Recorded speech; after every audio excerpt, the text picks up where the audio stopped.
Assalamualaikum warahmatullahi wabarakatuh. Bismillahirrahmanirrahim.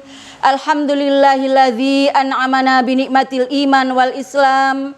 Wa nusalli wa nusallimu ala khairil anam Sayyidina Muhammad wa ala alihi wa sahbihi ajma'in. Amma ba'du. Sahabat-sahabat Fatayat yang dirahmati oleh Allah Subhanahu wa taala, sanjung dan syukur teruntuk Maulana Rabbul Izzati yang Maha Pemaaf atas segala khilaf, sekaligus penabur rahmat bagi seluruh umat.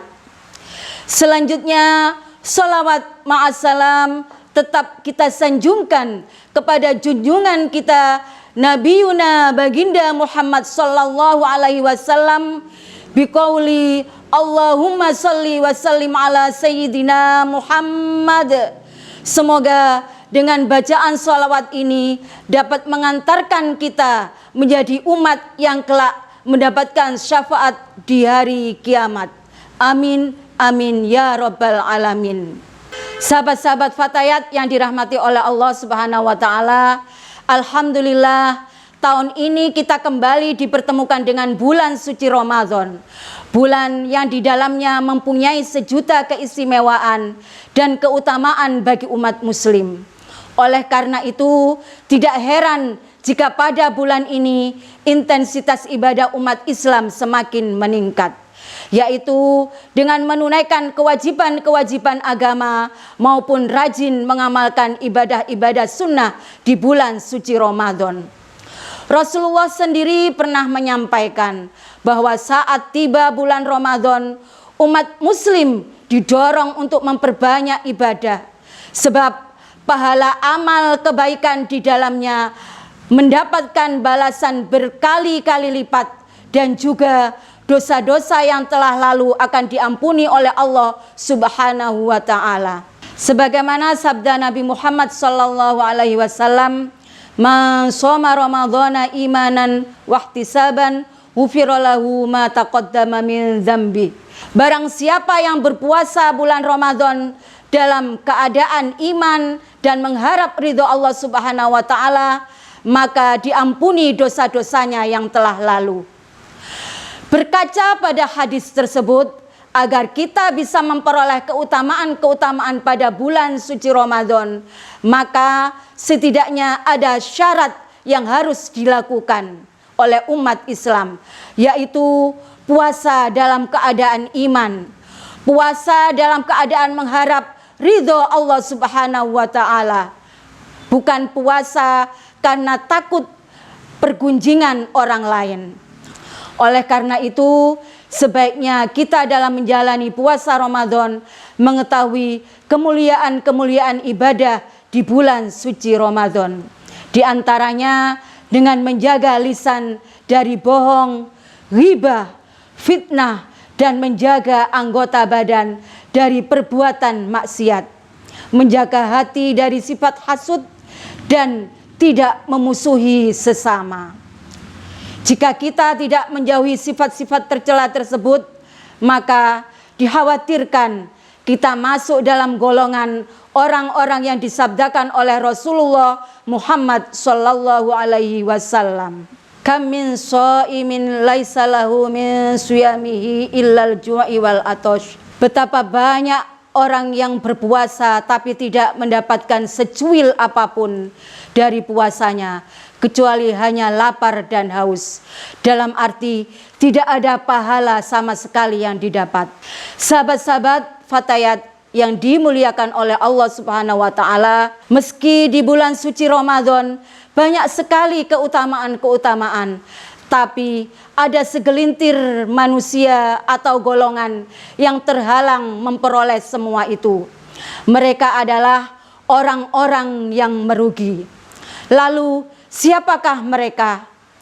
Dalam sebuah hadis diriwayatkan oleh Imam Ahmad, ketika Rasulullah akan menaiki mimbar untuk khutbah Jumat, pada anak tangga pertama beliau mengucapkan amin. Ketika naik pada anak tangga kedua, beliau juga mengucapkan amin. Begitu juga pada anak tangga ketiga, beliau juga mengucapkan amin. Setelah sholat, para sahabat pun bertanya kepada Rasulullah Muhammad SAW, "Wahai Rasulullah, kami mendengar engkau mengucapkan amin 3 kali." Nabi Muhammad SAW menjelaskan bahwa pada anak tangga pertama, malaikat Jibril datang mendatangiku dan mengatakan, "Syaki abdun adraka Ramadan fansalakha minhu walam yu'faru lahu." Celakalah orang yang menjumpai bulan Ramadan dan melewatinya, tapi dosa-dosanya tidak diampuni. Maka aku mengucapkan amin. Pada anak tangga kedua, malaikat Jibril berkata, "Syaki abdun dzukirtu indahu walam yusolli alaik."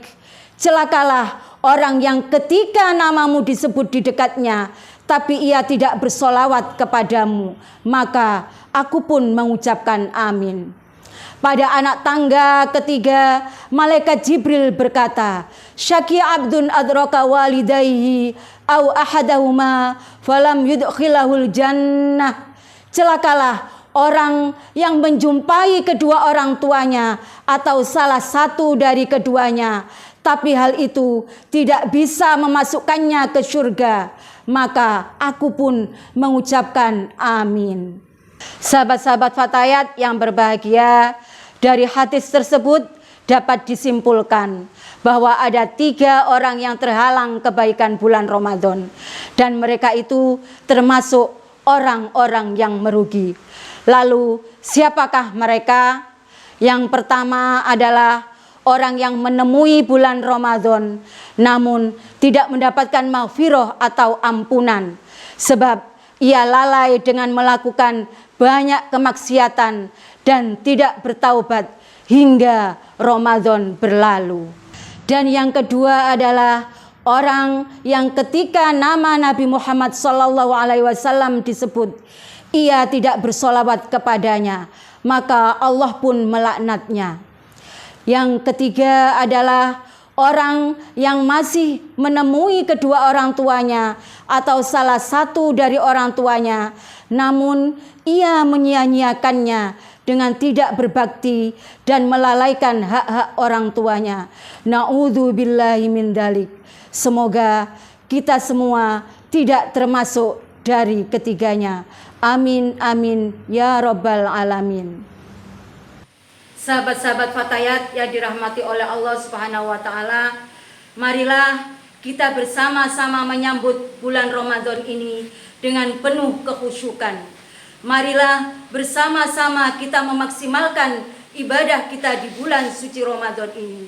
Semoga kita semua bisa memperoleh ridho Allah dan fadilah keutamaan bulan Ramadan, serta dijauhkan dari akhlak yang tercela yang bisa membatalkan pahala puasa kita. Amin amin ya rabbal alamin.